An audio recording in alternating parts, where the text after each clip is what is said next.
Alright guys, before we start this video, a large thank you to Benjamin Walker, Crazy Potato, Sean Pluto, Nolan Billy, Igor Bittencourt, and Hirio for their support on Patreon. I hope you guys enjoy the video. Alright guys, so in this video we are going to start our projectile spell system. And before we do that, I have this visual here I want to alert your attention to better explain what we're going to do to actually implement this into our project. So in Dark Souls 3, the projectile spells come in three separate phases. You have the casting or the warm-up phase, the throwing phase or what I call the active phase, and then the impact phase. So first, when we cast a spell, we're going to create a warm-up prefab, which will be just the particle effects of the spell. It won't have a collider, and it will not do anything to anybody who touches it. If the player gets past this portion of the spell activation phase without being attacked or interrupted, we then proceed into the throwing phase where the spell becomes active. It is at this point that the spell has a collider, and anything it touches, it will affect. Now, if the spell hits somebody, something, or dissipates, runs out of time, we'll see the spell impact, and this is where anything that touches the collider will receive the impacts of the spell. And this is how we're going to break it down. In this first episode, we're going to focus on syncing the projectile spell with the warm-up effect and notifying our player of when we've passed the warm-up effect and are actually throwing the spell and progressing it into the active state. So, let's get started. Okay, the first thing we're going to want to do is you're going to want to get two of these prefabs, one for the projectile itself and an optional one for the explosion or impact. So, this can be just like a little fireball or a tiny explosion. You can make this yourself or whatever. So I'm going to create a C# script here now in the scripts and items and spell section. I'm going to call this Projectile Spell. This is going to inherit from the regular spell item class, but we're going to make a few modifications as you will see shortly. So as is per tradition, let's start off by making the namespace. Mine is SG. And then I'm going to erase the start and update functionality. Again, we're going to make this derive from the spell item class, which means it will inherit all the other variables from that class that we already have set up. If you don't remember what that's like, just go take a look, and I'm sure it will make sense to you. First, I'm going to make a public float for the base damage of the spell. That means this is the damage that the spell will transcribe to a player on impact. Then I'm going to make a public float for the projectile velocity. This is how fast the projectile will soar through the air at your target. And lastly, I'm going to make a rigid body. This is just so it can travel and use physics and act as such. So first I'm going to say public override, and we're going to say attempt to cast spell. And then I'm going to say public override, I believe it's successfully cast spell.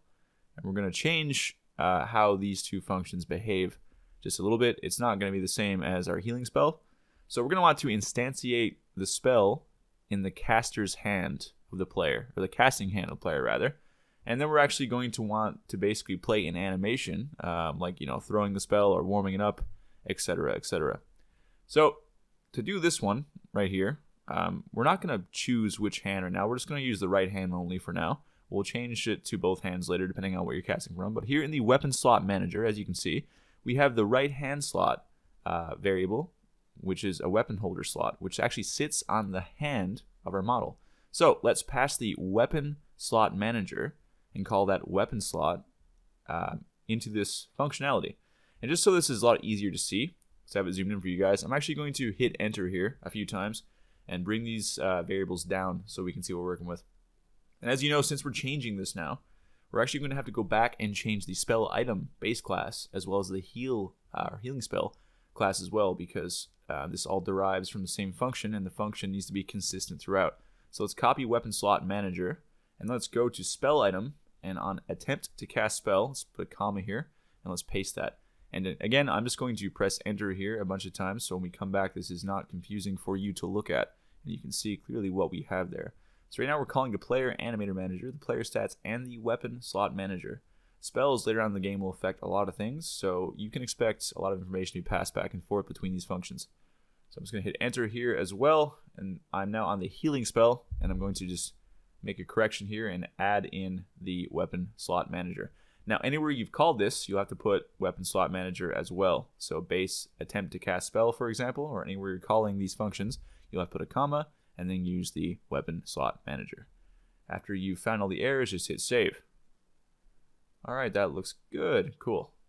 Okay, now let's actually instantiate the effects. So I'm going to say game object, variable of type game object. I'm going to call that instantiated warm-up spell effects. That's a mouthful. Equals instantiate.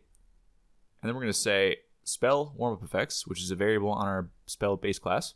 And then we're going to instantiate it at the weapon slot manager and in the right-hand slot. We need to make that public, though, because we can't access that right now. So let's go ahead and do that.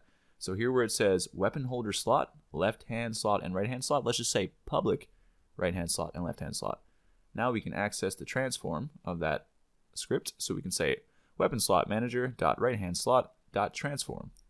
Okay, now because of the way the particle effects are on this and the way the transform is of the script, I'm actually going to say instantiated warm-up spell effects dot game object dot transform dot local scale is equal to new vector 3 100 by 100 by 100. You can just change the particle effects and upscale them if you're only using them for spells if you'd like, or you can change how you can do it any way you want. But this is the way I'm going to do it here with code, because if not, my particles will appear very tiny. So then I'm going to say animator handler dot play target animation, and I need to figure out an animation to play the spell. I'm just going to say spell animation because we actually store a animation name in the base class, and then true because we are interacting. Why is that coming up as? Oh, okay, it went away. That was weird. All right, so that looks good. Now we should be able to go over to the player attacker here, and let's just add the weapon slot manager to this attempt spell cast. And now we're actually going to copy this because this is if weapon is faith caster. Let's say else if, and then we'll say if the weapon is a pyro caster because we're working with fireballs. So we can copy this whole train of logic in here and just replace faith with pyromancy. So let's check this line here. Is faith spell? Let's just say is pyro spell. Then we're going to say, yep, that looks good. That looks good. Excellent. Okay, we're good to go. Now let's move on to the next step. So let's go into the projectile spell and create an asset menu so we can actually create one of these in our game. We'll say menu name is equal to spells / I'm just going to say projectile spell. You can call it whatever you want. And now we can create this in Unity as an object, or a scriptable object rather. So let's minimize this. Let's go where our spells are kept. Create spells and projectile spell. Cool. I'm going to call this fireball. And I'm going to tick is a pyro spell. And now do you see where the spell warm up and spell cast effects are? Well, this projectile, I'm just going to duplicate it because I can use this as a warm up as well. One will have a collider, one will not. So let's just call this fireball warm up. This will just be like raw particle effects just for the look, basically. It won't do anything, but it will look the same as the projectile itself. So I'm going to drag that in there. And now on the cast effects, we're actually going to use the projectile. And this will have a rigid body and a collider of sorts. So I'm going to add a sphere collider to mine because it's a fireball. We can edit the dimensions later. That's not too important right now. And I'm going to add a rigid body so it can travel. And then back on the fireball effects here, let's just drag that in. Okay, cool.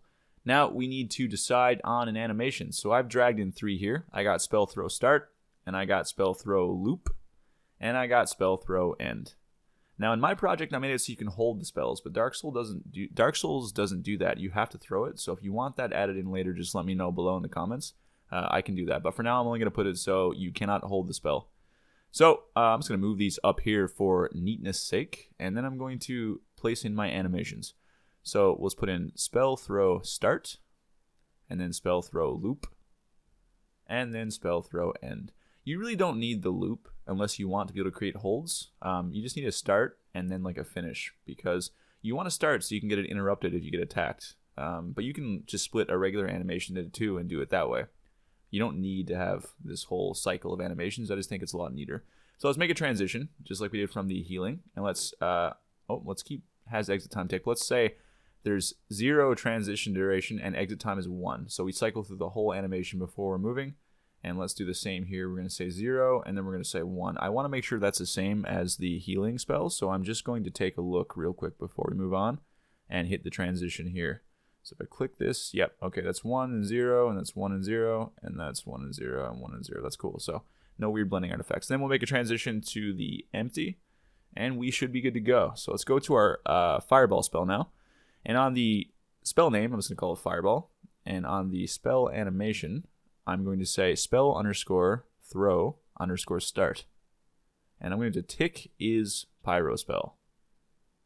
Okay, cool. Now we have to do a couple more things. I'm going to duplicate the talisman item. I'm going to call it a Pyromancy Flame. I'm going to rename it. And I'm going to tick is Pyrocaster. It's not a Faithcaster. I actually don't have to rename it right now. I'll do that when I put an image on it as well. Let's duplicate the unarmed game. Actually, let's delete that. Let's duplicate the talisman game object, but let's drag into the scene first. So I'm just going to put it in here. And then I'm going to look for a fireball, because the Pyromancy Flame in Dark Souls, it kind of has like a trickling fire. It's like you're holding a little fireball in your hand. So I'll just drag that. Let's unpack this prefab first, rather. And then go, make sure you're in the weapon pivot under that where the model is. And I'm going to drag in just this fireball projectile thing I got going on here. And I'm going to reset the transform. And I'm going to unpack that prefab as well, so any changes I make won't affect anything else going on here. All right, let's see. Okay, I can't see this because, okay, everything's there. That's good. I'm just going to eradicate the model here in a second that's on top of it. I just want to check these settings real quick. Cool. Okay. All right, let's delete the talisman model. And that looks good. Now, I'm going to rename this Pyromancy Flame.